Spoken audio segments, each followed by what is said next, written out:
ओम पूर्णम अदः पूर्णम इदं पूर्णात् पूर्णम उदच्यते पूर्णस्य पूर्णम आदाय पूर्णम एव अवशिष्यते। अर्थात वह पर ब्रह्म पुरुषोत्तम सब प्रकार से सदा सर्वदा परिपूर्ण है। ये जगत भी उस पर ब्रह्म से परिपूर्ण है, क्योंकि ये पूर्ण उस पूर्ण पुरुषोत्तम से ही उत्पन्न हुआ है। इस प्रकार पर ब्रह्म की पूर्णता से जगत पूर्ण है, इसलिए भी वह परिपूर्ण है। उस पूर्ण ब्रह्म में से पूर्ण को निकाल लेने पर भी वह पूर्ण ही बच जाता है। नमस्कार, मैं डॉक्टर सीमा शर्मा ऐसे संस्कृत क्लासेस में आपका स्वागत करती हूँ। आज हम अति महत्वपूर्ण विषय जो कि यूजीसी नेट के सिलेबस में है, वेदों का रचना काल। भिन्न भिन्न विद्वानों ने अपने अपने शोध के अनुसार वेदों का रचना काल भिन्न भिन्न माना है। मुख्य रूप से आज हम इस वीडियो के माध्यम से मैक्स मूलर, ए वेबर, जैकोबी, तिलक, विंटरनिस्ट और उसके अतिरिक्त भारतीय विचारधारा वेदों को क्या मानती है, इसके बारे में इस वीडियो के माध्यम से जानते हैं। वस्तुतः वेद भारतीय वाङ्मय की सर्वाधिक प्राचीन एवं अमूल्य निधि है, क्योंकि भारतीय आस्तिक विचारधारा के विद्वान वेदों को अपौरुषीय, अनादि एवं शाश्वत मानते हैं। उनकी मान्यता है विभिन्न कालों में महर्षियों के सहज शुद्ध अंतःकरण में मंत्रों का प्रादुर्भाव हुआ। इन महर्षियों ने मंत्रों का दर्शन किया, क्योंकि ऋषियों मंत्र दृष्टारः, ऋषि दृष्टा होते हैं, सृष्टा नहीं। इस प्रकार उनके मत में वेदों की रचना का अर्थ होता है ब्रह्म के निश्वास भूत मंत्रों का ध्यान, नेत्रों द्वारा साक्षात्कार। तो सर्वप्रथम हम मैक्स मूलर के मत का वर्णन करते हैं। मैक्स मूलर ने ऐतिहासिक तथा सांस्कृतिक तथ्यों को आधार बनाकर वेदों के काल निर्धारण का भरसक प्रयास किया है। इंग्लैंड की sacred books of the east नामक ग्रंथमाला के अंतर्गत मैक्स मूलर द्वारा संपादित ऋग्वेद का प्रकाशन किया गया। यह ग्रंथ 1859 ईस्वी के लगभग प्रकाशित हुआ। इसकी भूमिका में मैक्स मूलर ने ऋग्वेद के समय को निर्धारित करने का प्रयत्न किया। अतः उन्होंने ऋग्वेद की रचना को 1200 ईस्वी पूर्व सिद्ध किया। उन्होंने वैदिक साहित्य को 4 भागों छंद, मंत्र, ब्राह्मण, सूत्र में विभाजित किया तथा मैक्स मूलर के अनुसार प्रत्येक भाग के विकास का एक विशेष काल था। प्रत्येक भाग की पूर्णता के लिए 200 वर्षों का समय पर्याप्त था, ऐसा उनका मत है। यानी उनके अनुसार गौतम बुद्ध का समय 500 ईस्वी पूर्व का है, अतः सूत्रों की रचना 600 ईस्वी पूर्व हो चुकी होगी। सूत्रों से 200 वर्ष पहले अर्थात 800 ईस्वी पूर्व का समय ब्राह्मणों का है। इस समय तक ब्राह्मणों, अरण्यकों एवं उपनिषदों की रचना हो गई होगी। उससे पहले 200 वर्षों का समय मंत्रों का है। वेदों को 2 भागों में विभक्त किया जा सकता है, छंद और मंत्र।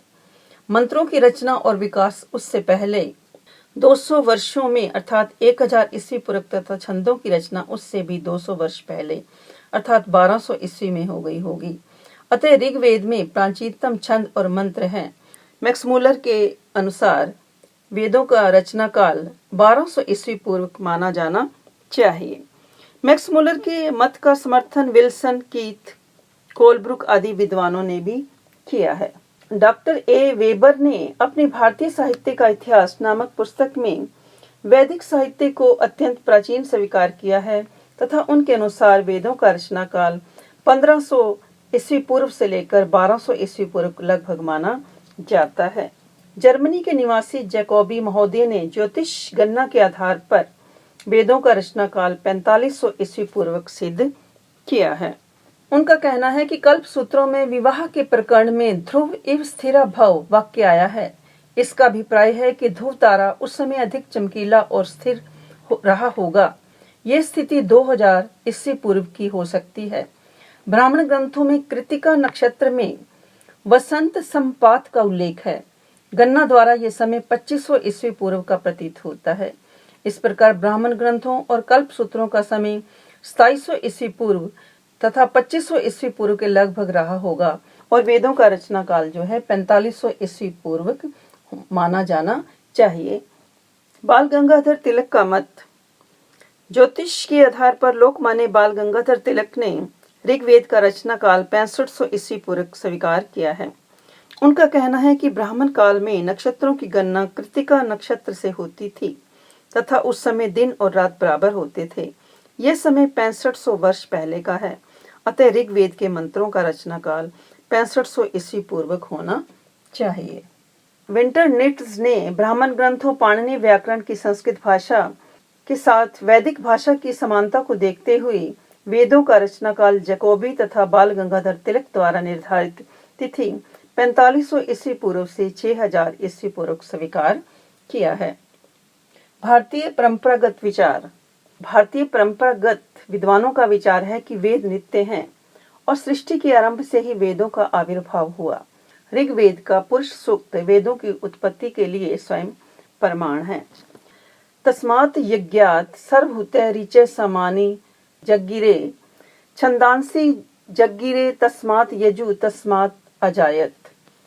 अर्थात जिस यज्ञ में सभी कुछ अर्थात सबका आत्म रूप पुरुष आहूत कर दिया जाता है, ऐसे उस यज्ञ से ऋग्वेद, सामवेद और यजुर्वेद उत्पन्न हुए, अर्थात छंद भी उत्पन्न हुए, अथर्ववेद भी उत्पन्न हुआ। इस प्रकार इस मंत्र में चारों वेदों की उत्पत्ति का वर्णन आ जाता है।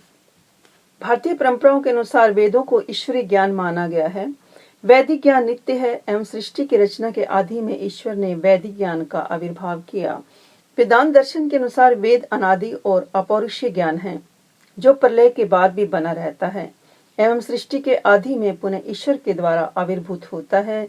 जिस प्रकार ईश्वर अनादि अनंत और अविनश्वर है, उसी प्रकार ईश्वर ज्ञान भी अनादि अनंत और अविनश्वर है। सृष्टि की रचना होने पर ईश्वर द्वारा ये ईश्वरीय ज्ञान ऋषियों के हृदयों में प्रकाशित होता है और गुरु शिष्य परंपरा द्वारा लोक में परिवर्तित रहता है। जगत के प्रलय होने पर वह वेद ज्ञान ईश्वर में समाहित हो जाता है। ऋषि दयानंद के अनुसार वेद अपौरुषीय हैं, जिनका ज्ञान सृष्टि के आरंभ में जगत कल्याण के लिए ईश्वर द्वारा ऋषियों के हृदय में प्रकट किया गया था। सृष्टि की रचना 1,96,08,52,976 वर्ष पूर्व हुई थी।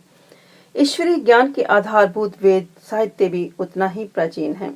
यानी ऋषि दयानंद के मत में कि सृष्टि की रचना इतने अरब वर्ष पहले हुई थी, अतः ईश्वरीय ज्ञान के आधारभूत वेद का साहित्य भी उतना ही प्राचीन है।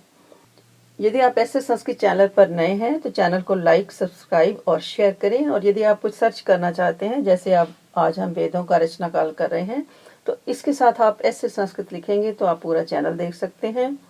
और प्लेलिस्ट में जाकर के भी जो आप देखना चाहते हैं दे सकते हैं। और कम्युनिटी में भी मैं क्वेश्चन डालती रहती हूँ, उसका भी आप कमेंट बॉक्स में जाकर के जवाब दे सकते हैं।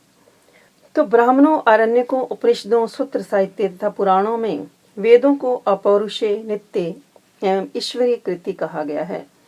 बृहद आरण्यक उपनिषद में वेदों को ईश्वर का निश्वास बताया गया है। एवं वा अरे अस्य मैतो भूतस्य निश्वसितम एतद् ऋग्वेदो यजुर्वेदः सामवेदो अथर्वा अंगिरसः। पूना के नारायण राव भावन राव पारंगी ने भूगर्भ शास्त्र के आधार पर वेदों की रचना का समय 9000 वर्ष पूर्व माना है। ऋग्वेद में अनेक भौगोलिक स्थितियों, नदियों, समुद्रों आदि का वर्णन मिलता है। ऋग्वेद के 2 मंत्रों में सप्त सैंधव प्रदेश के चारों ओर 4 समुद्र थे, ऐसा वर्णन किया गया है। दक्षिण समुद्र में सरस्वती नदी गर्जन करती हुई उसमें गिरती है। भूगर्भ शास्त्रियों के अनुसार इस प्रकार का भौगोलिक विवरण 9000 वर्ष पूर्व रहा होगा।